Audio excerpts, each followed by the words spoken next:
Bienvenidos a una nueva edición de Punto de Equilibrio, el programa de entrevistas del boletín del CIUP, Centro de Investigación de la Universidad del Pacífico. Mi nombre es José Ignacio Cabrejos Portocarrero y hoy día vamos a conversar con Carlos Amati León, profesor emérito de la Universidad del Pacífico, con quien analizaremos la desigualdad en nuestro país y cómo enfrentarla en medio de la pandemia por el COVID-19. Bienvenido, Carlos. Mucho gusto para conversar con ustedes. Le recordamos al público que puede dejar sus preguntas en los comentarios y en el segmento final las transmitiremos a Carlos. Entonces, Carlos, empezamos. Nos encontramos en un contexto bastante complejo, ¿no? Donde nos enfrentamos a dos crisis. Por un lado tenemos una crisis sanitaria y por el otro lado tenemos una crisis económica, ¿no? Y a veces ya se le añade la crisis política. ¿Cómo vienen afectando a la sociedad peruana estas crisis? Es una crisis estructural que ha impactado todas las esferas del sistema.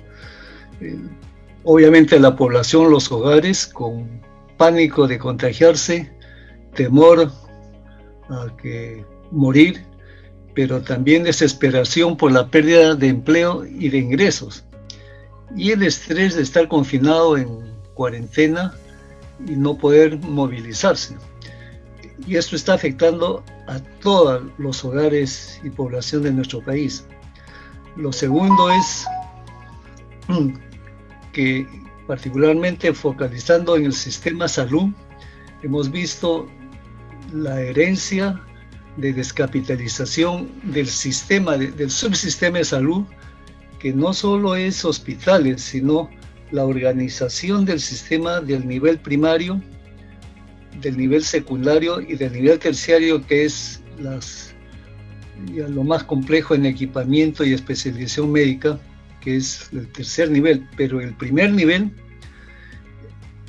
que es el rol más importante, el de la atención primaria, que no es tanto en la posta como el trabajo comunitario con la cultura propia de la población, con el conocimiento de higiene, conocimiento de buena alimentación, conocimiento de uso de agua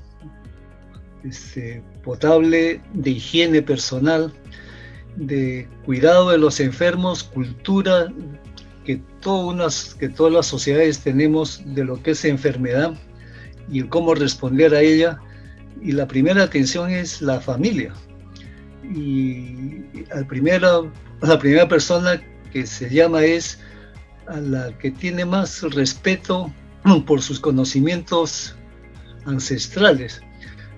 Todo este desarrollo comunitario es la medicina, la salud preventiva, que mantiene un estado normal de la población y evitar enfermedades. Y obviamente en los chicos, en los recién nacidos, el sistema de vacunación. Eso es lo que impide enfermarse. Y ahora hemos visto que el Estado, y ha reconocido el gobierno, que había abandonado el primer nivel de salud y la organización de la atención primaria de la salud, que es comunitaria, familiar y personal. Y ahí es construcción de sociedad.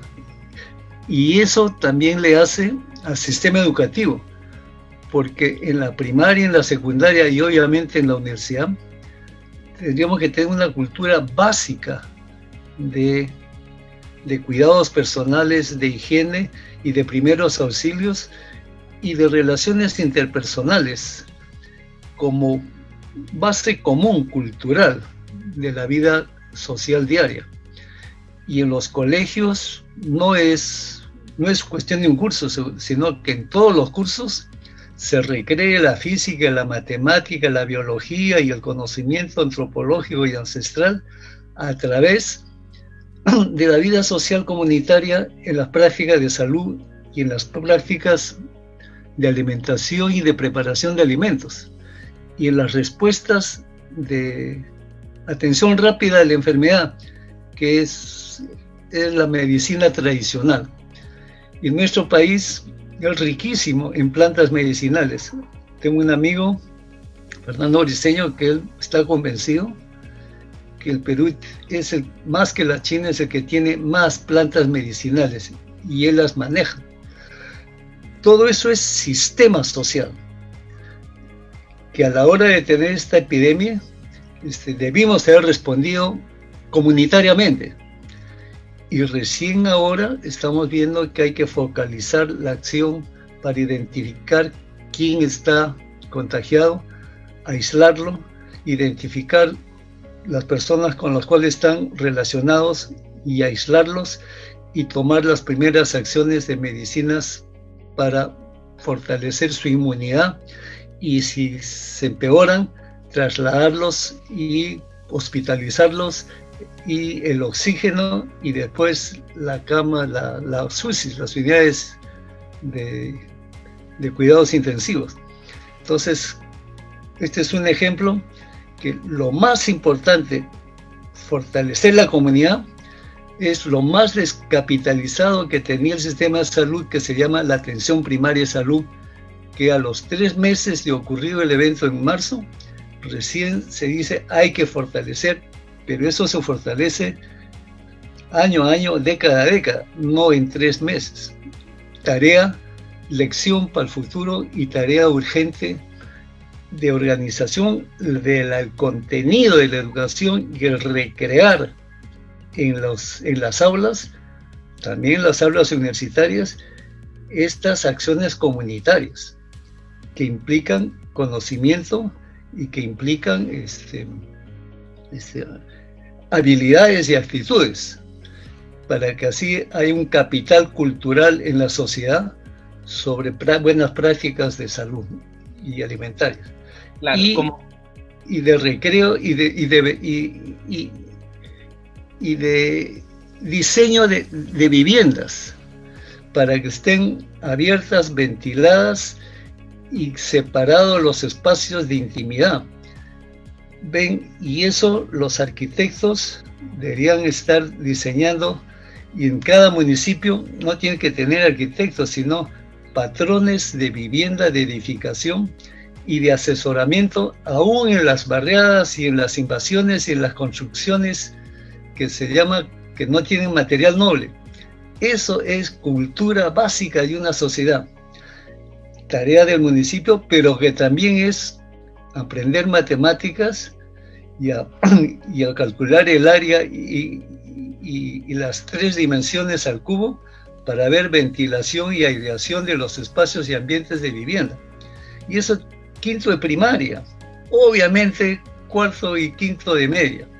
Entonces, ven, le hace al sistema educativo más que importante colegios, y que tengan agua potable y baño en los colegios, sí, y que tengan espacios y que tengan profesores dedicados a eso, sí, pero es recrear los contenidos de este tipo como expresados en diferentes disciplinas.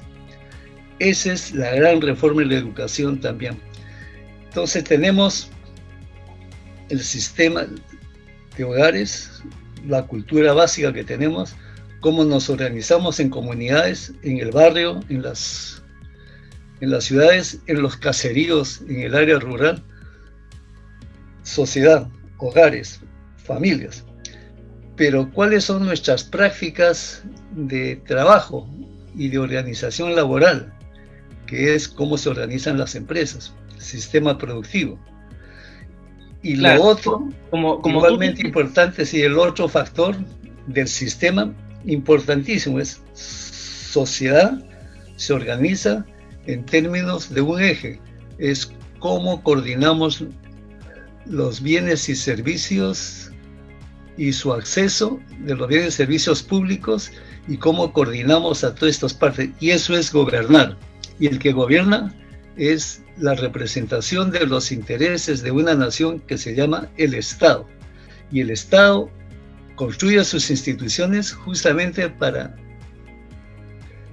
coordinar, armonizar, animar y hacer que se haga, no hacerlo. El Estado, vía sus gobernantes, su rol es gobernar, y gobernar es sincronizar, coordinar, animar, motivar y hacer que se haga y que se haga bien. Y ahí, esta instancia del Estado, estamos viendo el más trágica situación de nuestro país, un Estado después de 200 años republicano que ha sido sobrepasado por este evento.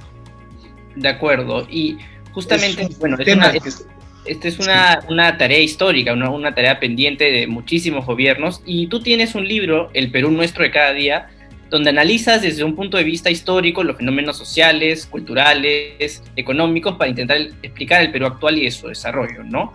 ¿Cómo puede explicarse lo que viene sucediendo ahora en base a hechos de nuestra historia pasada? Entonces, en el libro del Perú Nuestro, pues también en el Pacífico hemos hecho el patio del recreo, que es recrear de la realidad, sistematizarla y ponerla en videos y ponerlas en la nube, para que cada uno recree su propia realidad y recree su propia visión y acción en el país. Pero lo sustantivo del libro y de mi trabajo como en teoría económica es rescatar varias dimensiones que son sustantivas para reconstruir nuestra teoría económica y también articularla con la teoría social y política y con la ciencia y tecnología productiva. El primer punto que en el libro es reconocer el territorio. En un sistema hay hardware y el software. Y en el software hay algunas aplicaciones. El hardware del sistema es la geografía. Nuestro territorio tiene una singularidad extraordinaria con originalidades sistémicas únicas en el mundo, ¿no? País de montañas tropicales. Y así como en Europa y Asia, en Norteamérica y Argentina, la dimensión vertebradora de las actividades productivas e incluso del mapa de las neuronas, cómo se articulan para vivir en ese territorio, es el plano horizontal. Porque ven pampas, la pampa argentina y el medio oeste americana, y también las planicies asiáticas y obviamente las planicies europeas. Eso es la realidad y la visión matemática de la dinámica económica, productiva, incluso psicológica y espiritual. En nuestro país, junto con Nepal y algunas zonas de la India, montañas, somos una sociedad que se articula en torno a la verticalidad, no al plano horizontal, sino a un plano vertical, donde la altitud es importantísima, pero también la altitud es importante según sea mirando a la Amazonía o según mirando al Pacífico. Arequipa está a 2.300 metros, pero en el desierto de Atacama, en la cabecera del desierto. Y Machu Picchu está mirando a la Amazonía vinculada con toda la precipitación y la foresta amazónica, a la misma altitud. Entonces, territorio también se impregna en nuestra psiquis, se impregna en nuestros sentimientos, se impregna en nuestra espiritualidad y en lo sagrado. Por eso que Vallejo sin geografía no es Vallejo. Y nuestros pintores, Cislo, su inspiración y toda la grabación estética de Cislo es recuperar todos los tejidos y colores y dimensiones andinas. Y literatura, pintura, música, etcétera, es expresión de esta geografía.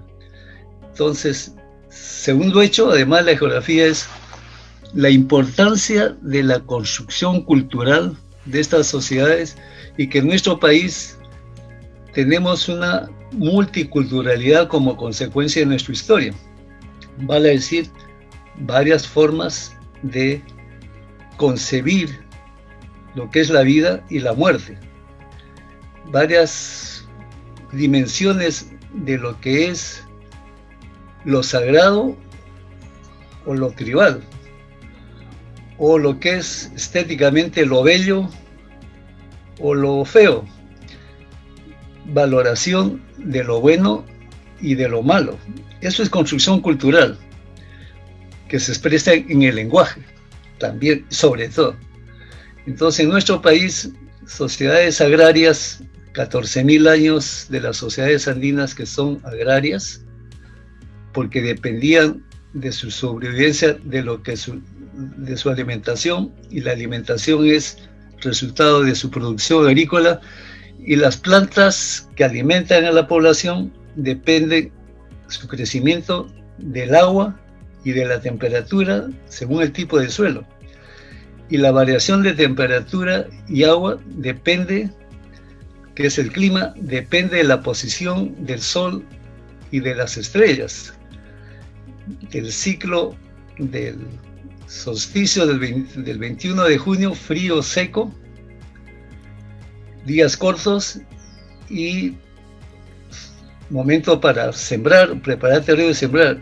Y momento de cosecha y de fructificación es más calor, más precipitación, días más largos. Entonces, en las sociedades andinas, el que no era astrónomo e interpretaba la ubicación y el movimiento de los astros, no podía organizar su fuerza laboral y su sociedad para producir. Y si no sincronizaba bien sus actividades económicas productivas de trabajo, de siembra, cosecha, no producía, entonces habían hambrunas. Entonces 14.000 años de sociedades andinas totalmente sincronizando necesidad de alimentación, trabajar para producir esa biología que es dependiente del clima, y el clima está relacionado con el movimiento de los astros. Pura ciencia, no es hechiceros, no es revelación divina, sino observación fáctica de cómo funciona la realidad en estas montañas.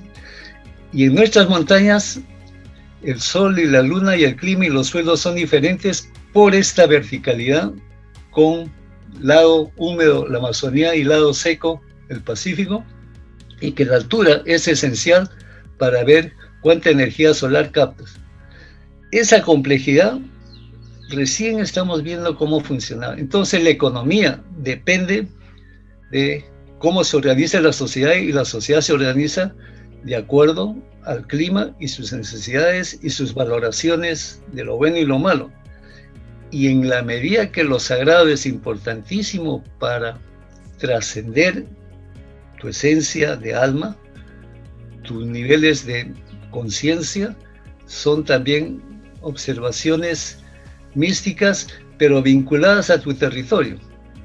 Entonces, esa integración cultural que organiza sociedad, la sociedad organiza su estado, y con eso organiza su actividad productiva para satisfacer las necesidades que demanda esa manera de vivir y esas cosas que uno tiene que utilizar y que dan sentido a la vida de uno.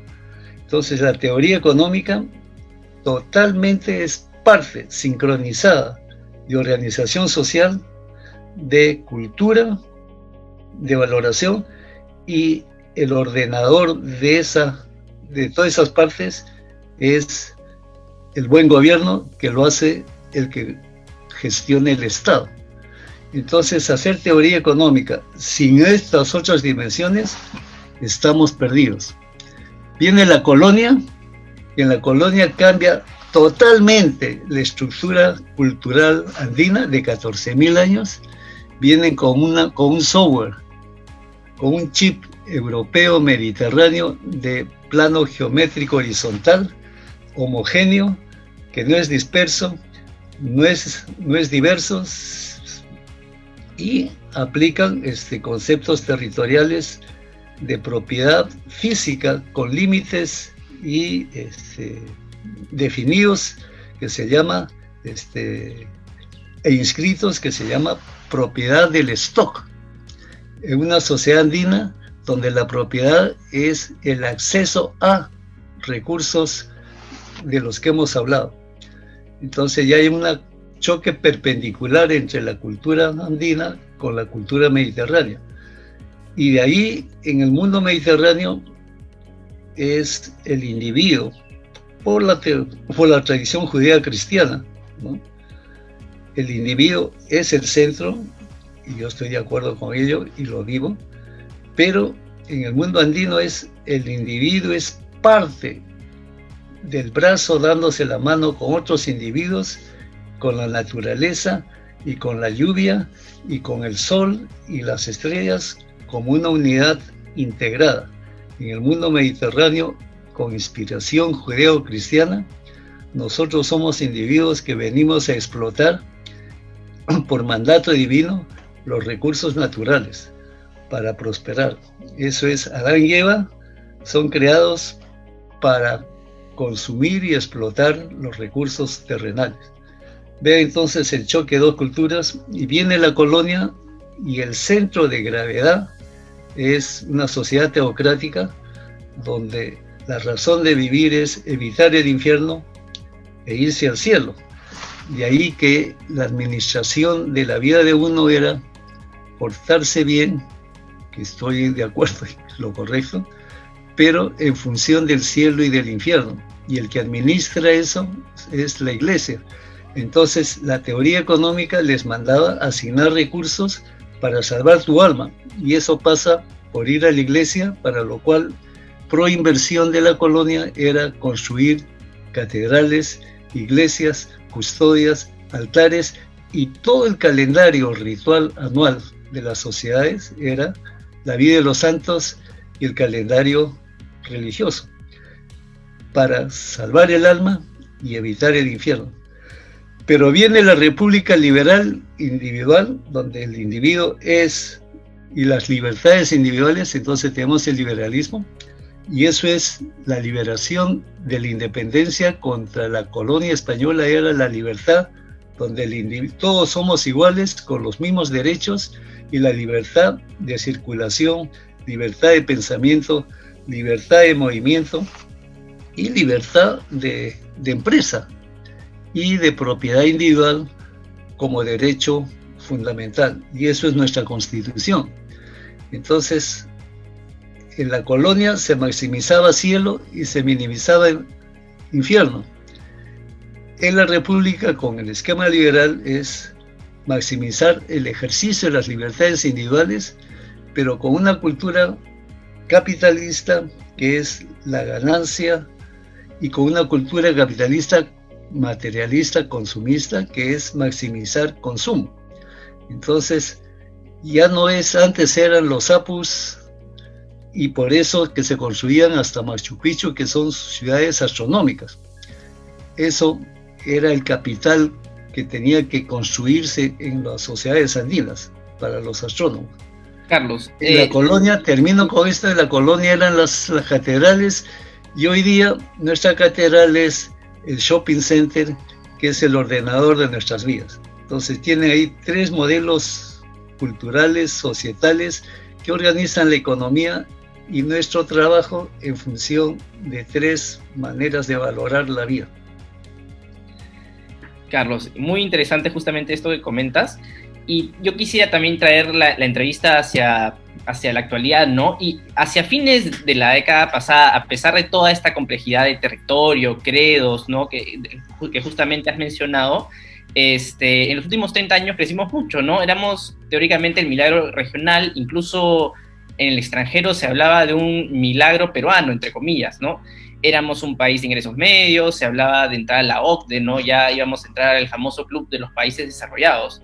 Pero ahora, pues el coronavirus nos permite ver que no teníamos ni siquiera suficiente camas UCI, como tú bien dijiste en la primera pregunta, ¿no? Nos hemos dejado cegar un poco por este espejismo. ¿Qué hicimos mal o qué podríamos haber hecho diferente? Bueno, vemos que ya en la organización económica, que está sobre una base cultural liberal, que yo comparto en el primer capítulo de la Constitución, todos somos derechos, todos somos el individuo, y tenemos que desarrollar nuestra propia individualidad, que ese es el progreso, y para eso la sociedad y el Estado es para fortalecer nuestras capacidades individuales, humanas, ¿no? Pero es producir más para consumir más, y que el mayor consumo es mayor PBI, y el mayor PBI per cápita te hace más desarrollado como país. Por PBI es la sumatoria de los bienes y servicios que consumimos principalmente. Bueno, entonces en los últimos 30 años se llega al mismo ese modelo de producir más, y que para producir más en este mundo de ciencia y tecnología generada principalmente por el entorno de los países desarrollados, tenemos que tener divisas para tener dólares y comprar lo que no producimos, que es lo más importante en ciencia y tecnología, está afuera, y que lo necesitamos para salud, quirófanos y entrenar bien a los médicos con medicamentos y farmacéuticos, o para construir nuestras minas, pero con maquinaria y equipo, y eso necesitamos divisas. Y eso, las divisas nos las da principalmente la minería, los recursos naturales, ¿no? La minería. Y la minería importantísima porque al generar divisas nos da capacidad para importar más cosas. Y eso atrae inversionistas, financiamiento extranjero no estatal, sino inversionistas privados que vienen con su capital y ampliaron nuestra capacidad minera en los últimos 30 años. Y Perú, boom minero, porque primera vez en la historia que tuvimos 3-4 minas, megaminas de escala mundial, que dieron una imagen de que Perú era un boom de inversiones, que teníamos y tenemos estas reservas mineras con capacidad de exportación. 50% de la exportación es minera, y con esos dólares tenemos la garantía de que tenemos dólares para pagar la deuda externa, y entonces, siendo solventes con capacidad de pagar deuda externa, tenemos mayor crédito externo. Y crédito externo, al tener esa solidez y confianza de capacidad de pago de esos préstamos, obtuvimos el grado de inversión, con lo cual los préstamos para apalancar financiamiento externo es con menores tasas de interés, porque tenemos confianza en el mercado, grado de inversión, y podemos apalancar mayores magnitudes de préstamo a más largo plazo, con años de gracia y menor tasa de interés, y eso generó mayor dinamismo financiero, mayor atractivo de inversión privada, más minas, pero también la agroindustria que exportó, y el turismo también gran atractivo en nuestro país, con más divisas, mayor atracción, llegamos a casi a 3 millones de turistas, y en agroindustria pasamos de 400 millones de dólares el año 2000 y hemos exportado el año pasado casi 7.000 millones de dólares. Esa es una imagen del país extraordinaria que nos dio el boom, y al tener más inversión extranjera con capital nacional,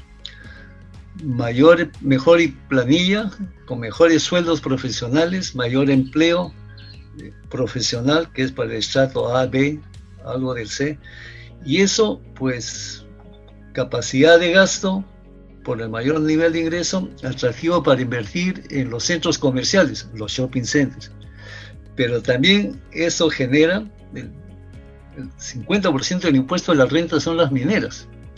Entonces, este empuje de la economía moderna, de los megaproyectos mineros, agroindustriales, turismo, que implica aeropuertos y compañías aéreas, y también empresas de moda y empresas de la industria textil con mejor imagen de exportación. Esa economía moderna del Perú creció vigorosamente en los 30 años. Esa es la locomotora. Voy a tu punto, pero esa locomotora se disparó sola y no estaba enganchada a los vagones. Y el 70% del país no estaba muy enganchado a estas cadenas productivas.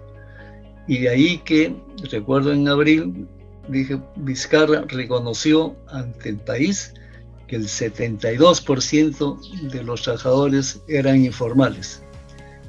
Y la palabra informal es que tiene un nivel educativo bajísimo, con habilidades y competencias productivas, por lo tanto, muy bajas, no tiene capacidad para generar ingreso alto, y con ese ingreso bajo solamente puede vivir en chozas o en barrios marginales, y que el 40%, 30% en algunos barrios de Lima es gasto en transporte, y que su ingreso es de trabajador independiente con lo que sabe hacer y con sus capacidades heredadas tradicionalmente como carpintero, pintor, ebanista o constructor civil, y también servicios como vendedor.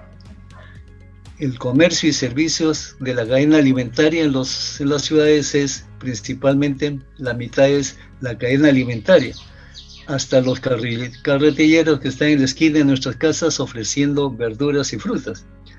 Esa cadena es el sector informal, que es muy heterogéneo, muy diverso, pero que vemos en los mercados mayoristas y minoristas cómo se aglomera la población, y así es el 50% de la informalidad es la cadena alimentaria, y también algo de vestimentas y ferretería y cosas complementarias.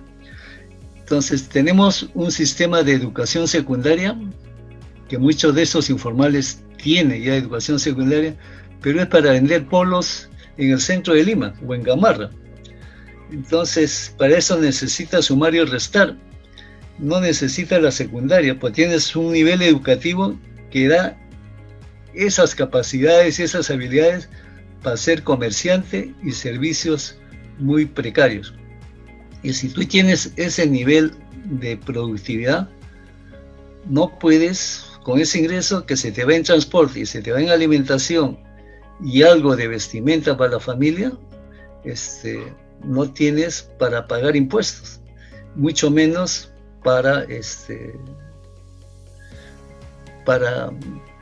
ser formal, ni hablar. Entonces no es la informalidad, es un sistema económico de subsistencia en la parte rural y de sobrevivencia masiva, mayoritaria, en los cerros de Lima, en los barrios marginales de Trujillo, de Cusco, Arequipa, Piura, Chiclayo.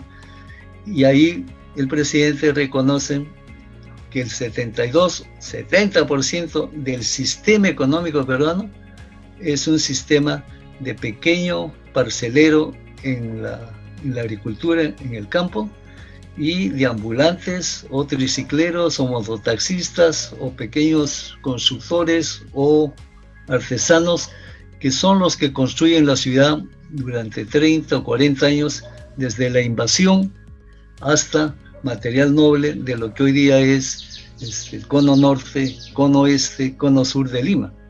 Villa El Salvador, cuando ustedes no habían nacido, por el año 72-73 fue invadido, y el padre Bambarén los acogió y protegió que esas invasiones era el comienzo de una nueva vida. Y hoy día es lo mismo Canto Grande, es la segunda ciudad en población en Perú después de Lima y Barrios, es Canto Grande con 1 millón de habitantes.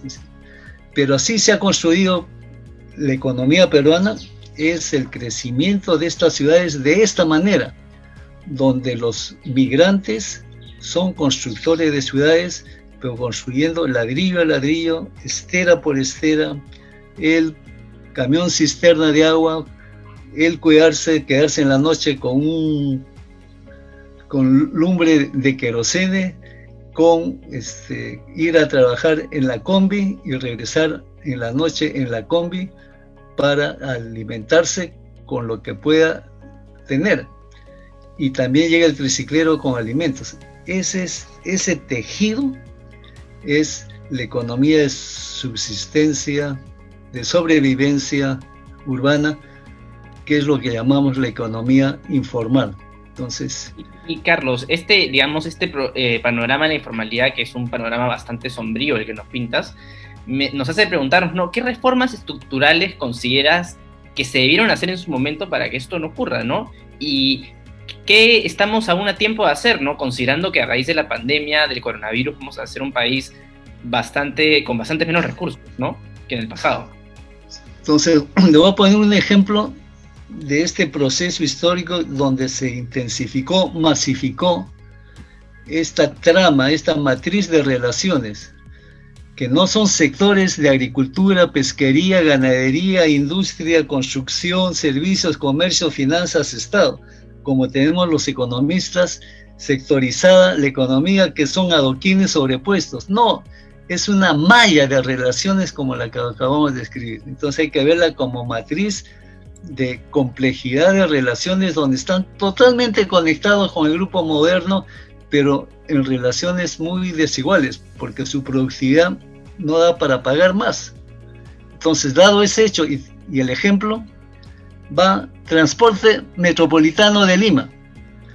El 70% de la población de Lima y de trabajadores está en la periferia de lo que es el cercado de Lima, Lince, Jesús María, Surco, San Isidro, Miraflores, Barranco, algo, San Martín de Porres. El resto, la periferia, es donde está la población. Este sistema de sobrevivencia urbana, porque se han creído de la invasión de hace 30, 40 años, que era terreno eriazo, público pero eriazo, invadido, y que hoy día son los conos con construcción de material noble. Esa periferia sale a las 5 de la mañana y tiene una hora y media, 2 horas para llegar a su centro de trabajo. Promedio, 4 horas de transporte. En combi, mototaxi, combi, bus, informal. Eso es el sistema de transporte de Lima, donde hay 140.000 taxistas y algo así como 130.000 buses de transporte colectivo. Y el dato que nos da en el transporte de Lima es el 80% de los que se transportan en Lima son transporte público. Y el 20% o 15% es transporte en automóvil, 10% debe ser transporte en automóvil, y el otro 15% y el otro 5% es de transporte privado, pero de habilitación de material de construcción, de los que son empresas privadas que tienen que llevar su logística para atender las tiendas y habilitar los inventarios, reponer inventarios de las tiendas que hay en Lima, etcétera, etcétera. Pero el 80% de la población se moviliza en mototaxi y estos buses. Si es la mayoría y urgencia para capitalizarlos, el sistema urbano no está instalado para ellos, sino para los automóviles. La Costa Verde es para automóviles, no es para buses ni mucho menos para mototaxis. Todo el diseño urbanístico de Lima es para el transporte de automóviles, no el metropolitano, recién. Entonces tienes tú que la desigualdad del ingreso es acentuada, es intensificada, porque esa gente está obligada a pagar. Dato, Gustavo Guerra García, que fue viceministro de Transporte, dato, 40% de su gasto de esas familias es gasto en transporte. Del poco ingreso que tienen, 40% en el transporte del padre, la madre y de los hijos que van al colegio, y la madre va también a vender, y el padre también es obrero. Sale. ¿Se dan cuenta? Si el objetivo de ellos, nuestro, sería capitalizarlos y ponerlos como el foco central del diseño del transporte de Lima, se diría buses acoplados eléctricos de este a oeste y de norte a sur cada 4 cuadras, tener líneas rígidas para transportarlos con un horario predecible, con seguridad y calidad en el transporte, con un solo ticket que pueda ser válido e integrado para donde vayan al diario, y eso mismo les reduciría su gasto en transporte, y es una manera de tener mayor ingreso para alimentarse mejor o para tener mejor educación. Pero vean, entonces, el sistema económico que hemos instalado en el país es para el 20% superior en la capitalización y no para el 80% más pobre, que son los desacoplados de este boom económico. Y por eso, ¿dónde hemos invertido en estos 30 años? En los megaproyectos que son definidos y diseñados por Odebrecht, Andrade Gutiérrez, Camargo Correa, OAS, en conjunción con los 12 constructores nuestros, donde ha estado más de 20.000 millones de dólares de corrupción. El Contralor nos dice, en estos últimos 20 años, en 2019, 23.000 millones de corrupción identificado por un exalumno del Pacífico que es el actual contralor del país, Nelson Schack. 23.000 millones de soles en un año, 19, en 20 años, esto es 440.000 millones de soles. ¿Dónde se fueron? Finalmente al consumo, por muchas razones, de las empresas constructores que tienen sueldos extraordinariamente buenos y altos. Nosotros en el sector moderno que tenemos ingresos, los que estamos vinculados a ellos, mayores ingresos, y somos los que necesitamos el shopping center para ir a comprar y tener nuestro cine y nuestro café gourmet. Pero la respuesta de los megaproyectos es para nosotros. Si nosotros tuviéramos como foco el 80% de los barrios de Lima, tendríamos un extraordinario servicio de transporte público de superficie, pero con energía eléctrica, que no contamine, que no genere cáncer por la intoxicación del aire, y que tampoco tengamos mayor riesgo de asaltos y de muertes. El 40% de los accidentes y muertos en Lima es por el transporte público, dato de la policía. Entonces vean clarísimo en este ejemplo cómo hemos construido un sistema desigual que explica entonces el dato de ustedes, por qué la pobreza y por qué la desigualdad. Porque eso ha sido sistemáticamente construido así en la asignación de recursos en vistas del grupo que somos nosotros dominantes, que controlamos de manera directa e indirecta el Estado a través de la asignación de recursos vía la cartera de proyectos de inversión. Y justamente sobre esta falta de infraestructura que existe para el 80% de la población, ¿no? Sabemos pues que existe una gran brecha de infraestructura que finalmente nos vuelve una sociedad más desigual, ¿no? Una sociedad donde algunos pueden llegar fácilmente a los hospitales, ¿no? A la clínica del Gao, a la clínica americana y a sus colegios, y otros demoran días para hacerlos, entre otras trabas a las que nos somete esta brecha, ¿no? ¿Por qué es tan importante un buen abordaje de la inversión en infraestructura para acortar desigualdades? ¿Cómo se relaciona esto además con el proceso de descentralización? Fundamental el coronavirus, y los felicito porque es tal el shock sistémico, como iniciamos con tu primera pregunta, que sí tiene sentido y no estar hablando boludeces o que estamos volando juntos en construir un nuevo país. No, pues hay que construir un nuevo país por las revelaciones que nos está mostrando esta pandemia, cómo funciona nuestro sistema económico, nuestro Estado y la asignación de recursos que hay en la cartera de proyectos. Ejemplo,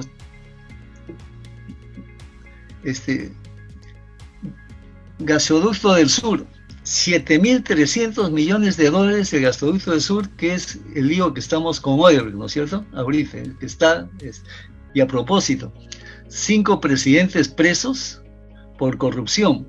¿Corrupción de qué? En los contratos del Estado con las empresas constructoras brasileñas. ¿Y por qué las brasileñas nos han planificado el país? Porque su interés era construir grandes obras, porque ahí está la plata.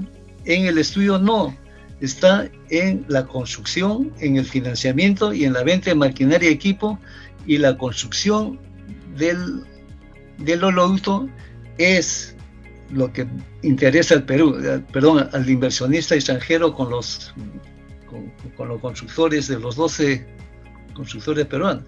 Oleoducto Oleoducto del Sur, 7.300 millones de dólares. Que Toledo también va a ser por la Interoceánica, que comenzó con 700 millones de dólares la Interoceánica del Sur y terminó costando como 3.000 millones de dólares. Bueno, Oleoducto del Sur, ¿para qué? Gas, que sí hay el gas para generar uso pleno de ese oleoducto para llevarlo al sur, pero ¿cuál es la demanda? Si no hay demanda segura, no tiene sentido invertir. Como economistas sabemos que la rentabilidad está asegurando la venta, y la venta es que hay un comprador, y un comprador seguro y a largo plazo. Y el gas se usa para quemar el gas y generar electricidad. Esa es la justificación para el oleoducto. Pero ya la energía solar, datos, es mucho más barato, es con energía solar, incluyendo la batería, que generar kilovatios quemando gas. Entonces, si la alternativa de Perú es ir vía energía renovable, solar o hidro, entonces, ¿para qué el oleoducto del sur hoy día? 7.300 millones. Pero muchachos, en este periodo que se ha discutido el oleoducto, Panamá, en la expansión y ampliación del canal de Panamá, fue un proyecto de alrededor de 6.000 millones de dólares. Para ampliar el canal de Panamá, 6.000 millones, y nosotros 7.300 millones de dólares para un gasoducto que no tiene demanda asegurada y que ya no tendría sentido hoy día por la evolución que ha tenido tecnológica de la energía solar y otras, cuyo costo es más barato. Entonces vean cómo se asignan recursos.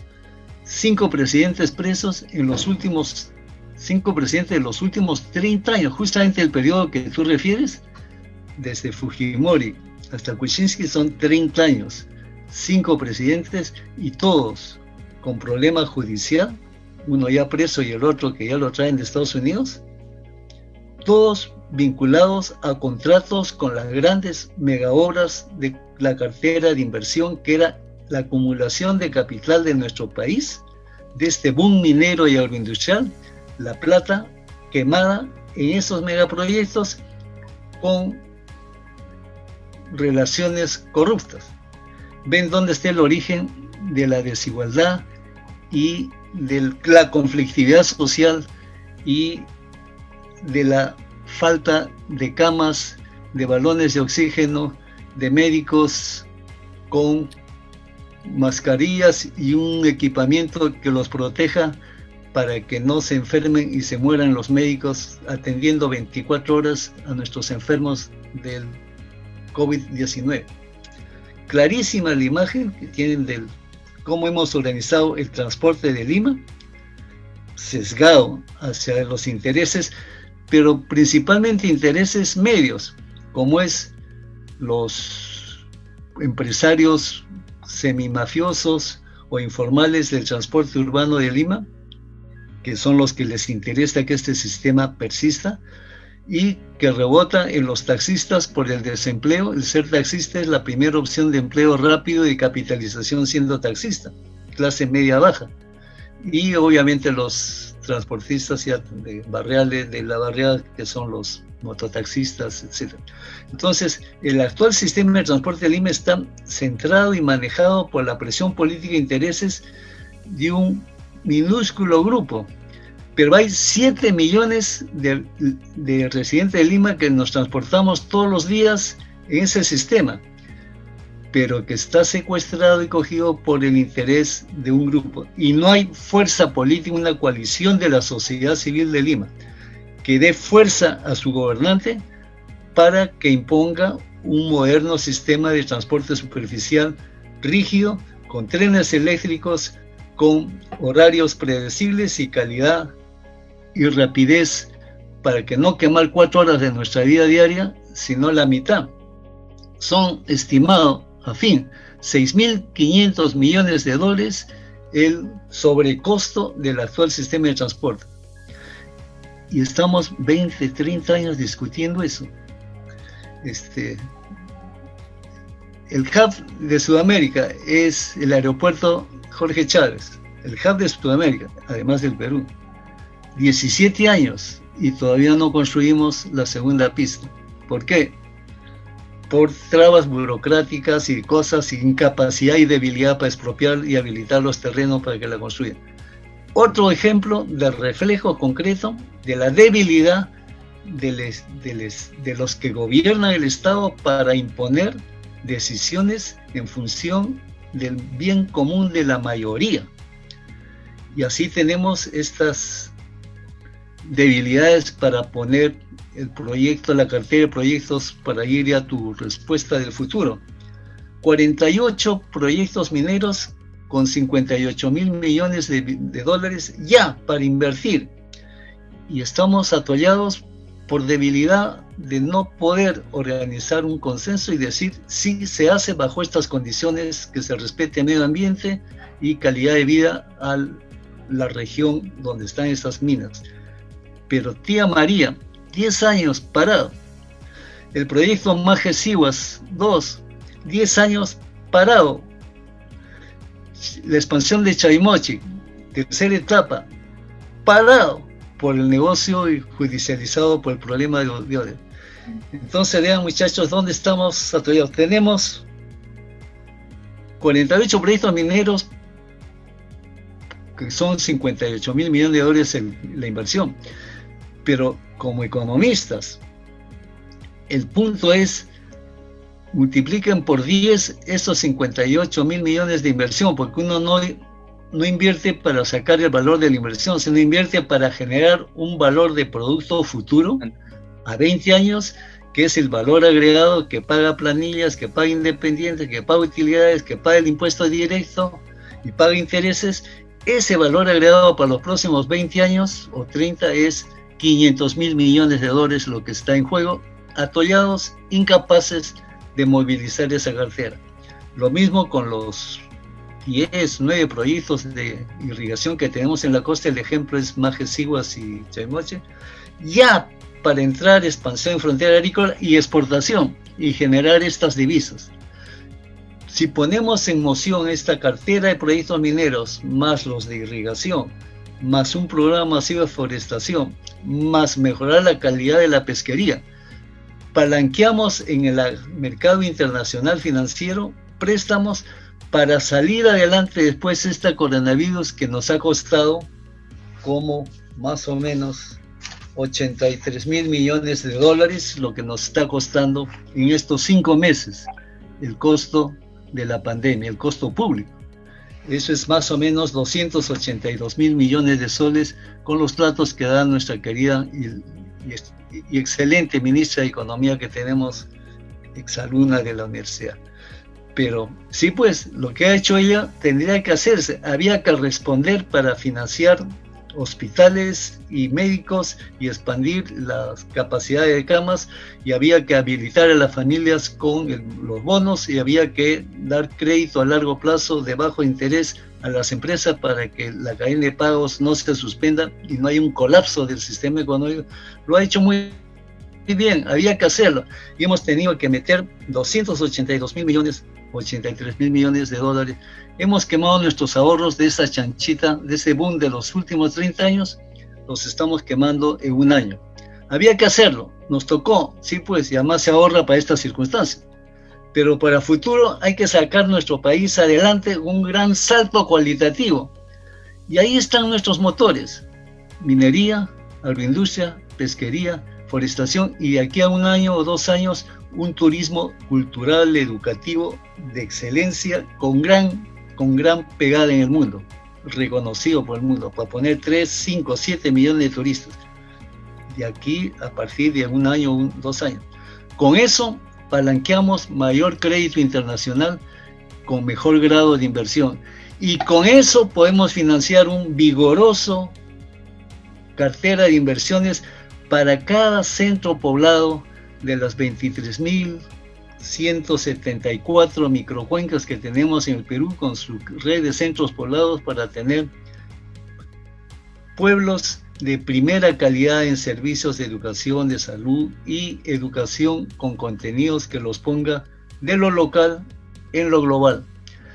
Pero ese esfuerzo de desarrollo interno, de ver el buen capitalización de las barriadas de Lima, de los barrios de la periferia, y tener una capitalización de transporte, de educación y de salud y de calidad educativa, volteamos el país. Pero como hemos quemado nuestros ahorros, necesitamos palanquear financiamiento grande y a largo plazo en mejores condiciones. Y para eso necesitamos mostrar capacidad de pago de esa mayor deuda. Y esa capacidad de pago nos las da los 48 proyectos mineros, los 9 proyectos agroindustriales, la nueva masiva forestación, la nueva desarrollo y calidad de nuestra pesquería y de nuestro turismo. Y eso es gerencia pública.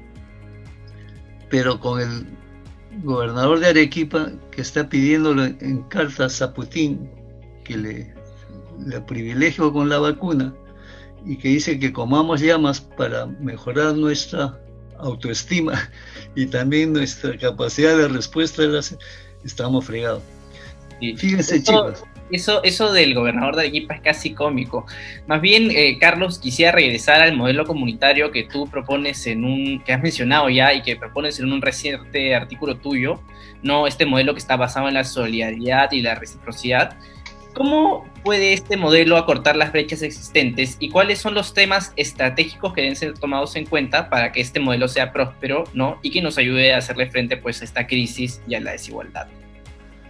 Bueno, la clave está, si aplicamos, como hemos venido aplicando el modelo, la cultura básica, filosófica, cultural del modelo liberal, donde el individuo es el actor social y cuyo objetivo es mayor ganancia, y el instrumento para ganar más es competir en el mercado. Bien, en mayor eficiencia, pero para acumular riqueza individual, y que ese es el éxito. Y es competir como acicate para mejorar y ser más eficiente. Esto nos ha llevado a que el 30% de los peruanos estamos en una economía moderna y 70%, que es lo que hemos hablado en los primeros minutos, excluidos, no están conectados con esta locomotora.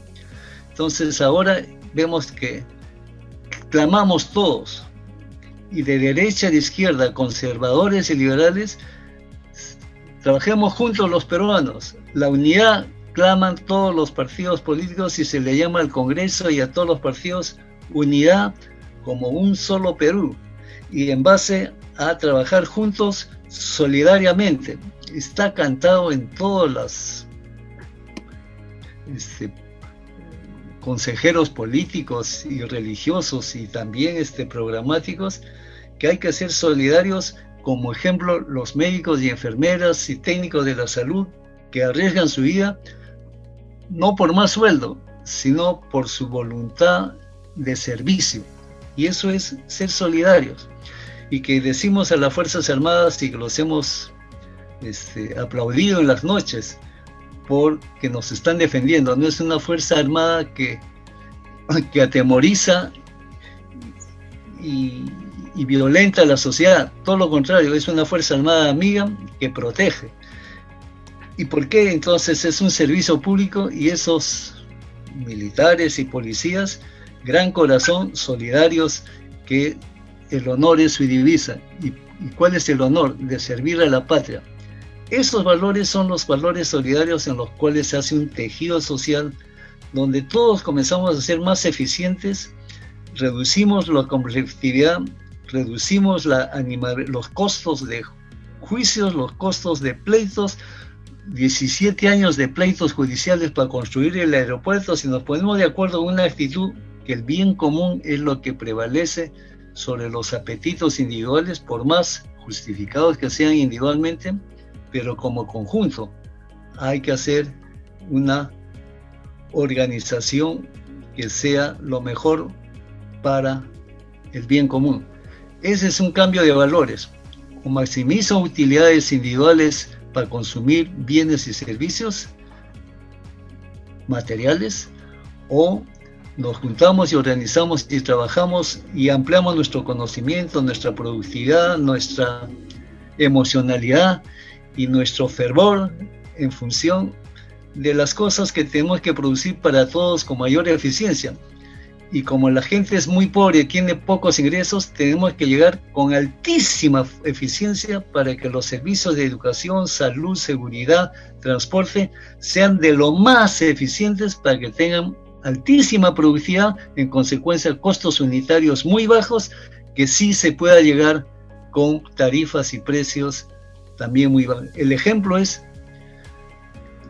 la alimentación. Los agricultores del Perú nos han abastecido a todos los mercados de los pueblos de nuestro país en costa, sierra y selva. Y son los más abandonados y excluidos en la inversión pública en los últimos 200 años. Pero la gente que se ha quedado en el campo por amor, tradición andina, tradición de agricultores, pero han visto que es su mejor opción para tener algún ingreso, porque venir a la ciudad han visto que se aterrorizan, inseguridad, enfermedad, fuera del terruño, y se quedan trabajando en el campo, y se han quedado, y eso que se han quedado en el campo ha aumentado productividad, casi con el abandono de tierras por sendero luminoso y por el atractivo de la ciudad.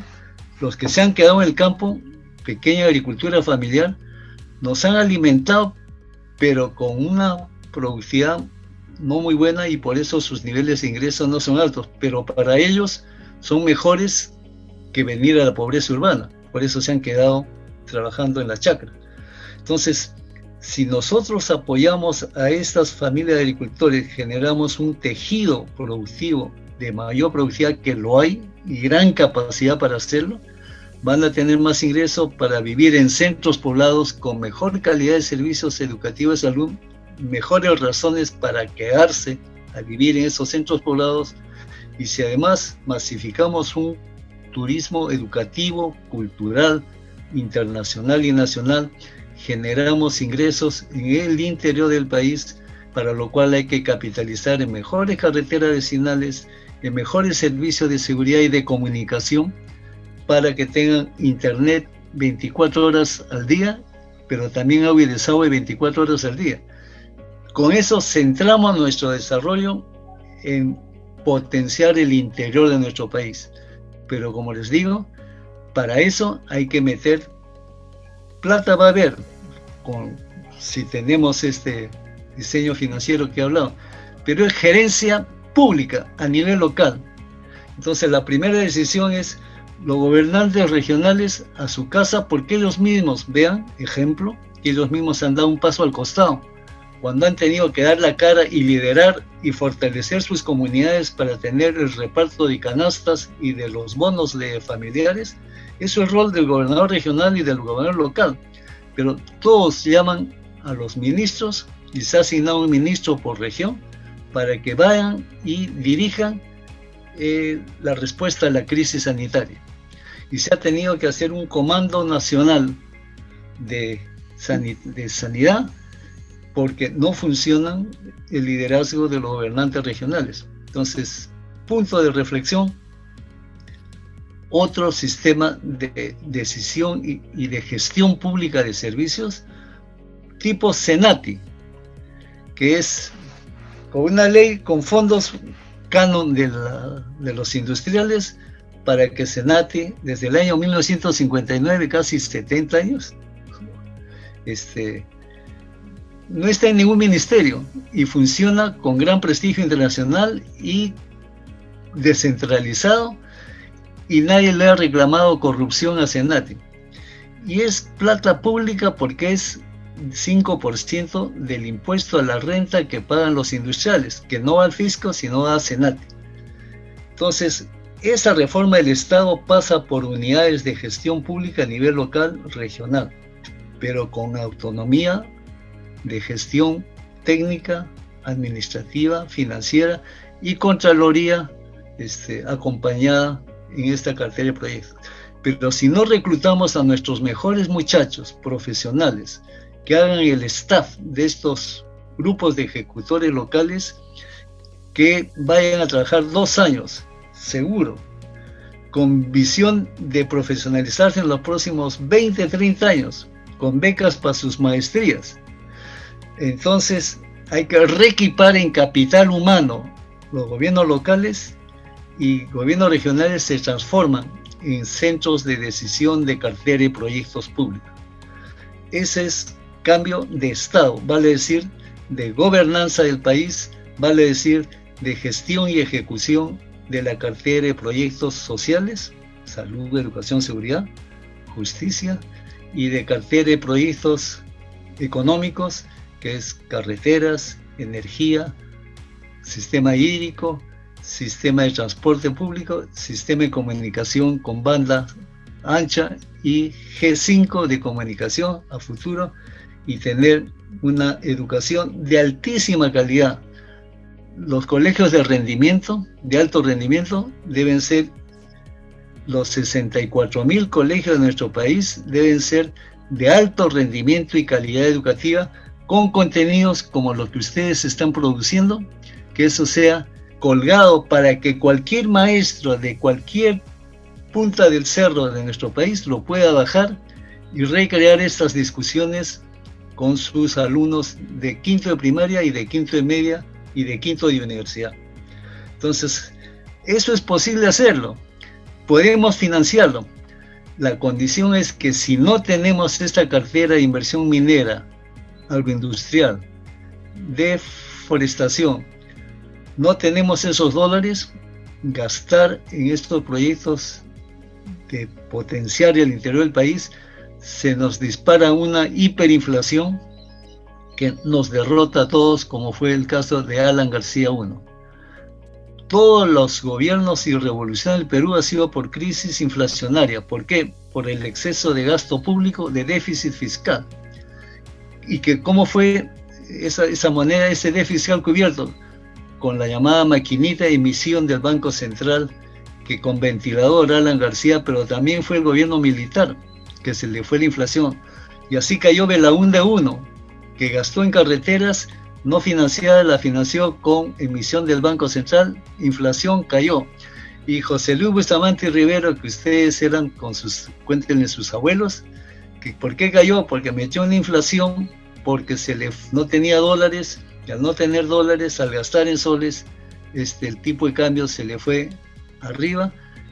Importamos trigo, aceite, arroz, alimentos, gasolina en esa época, y también con toda la historia última, seguimos importando gasolina. Si el tipo de cambio sube la gasolina, sube el transporte, sube el pan por el trigo, sube el aceite porque importamos, y eso es explosión social,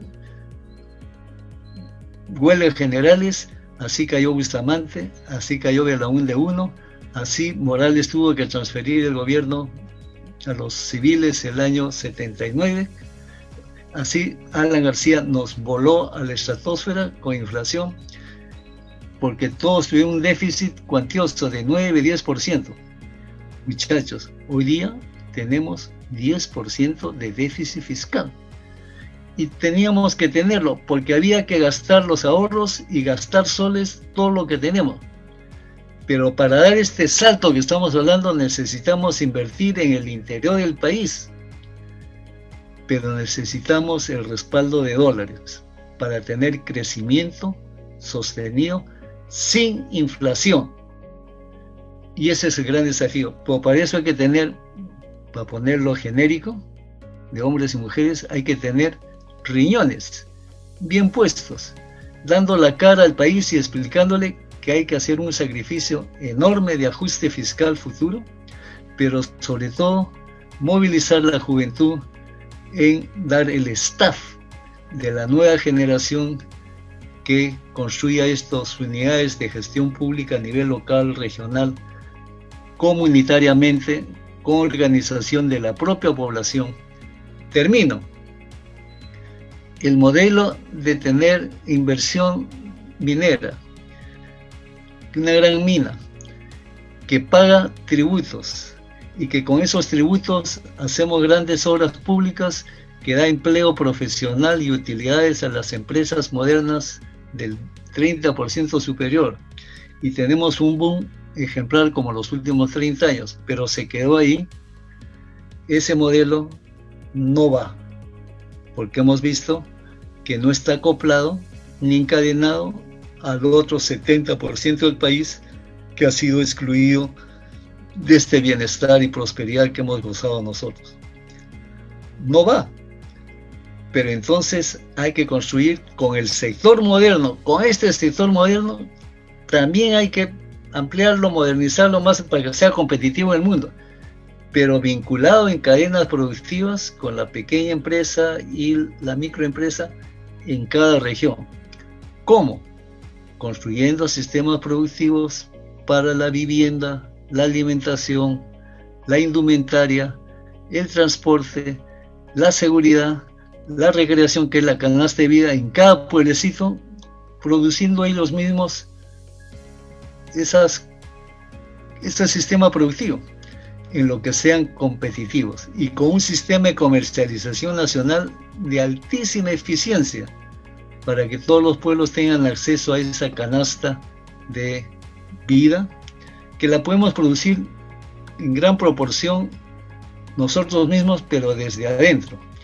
Y lo que tenemos que hacer para capitalizarlos es tecnología de punta que esté en el mundo. Hay que comprarla. Eso cuesta dólares, que nos obliga a producir esos dólares con esta cartera de inversión moderna, pero vinculada a este potenciamiento del interior de nuestro país.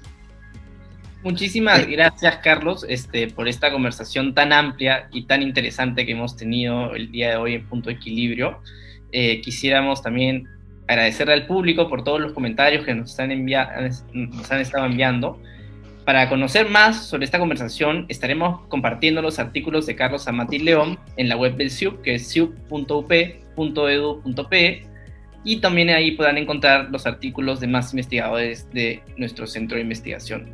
Muchísimas gracias, Carlos, por tu participación, y hasta una nueva edición de Punto de Equilibrio. Nos vemos.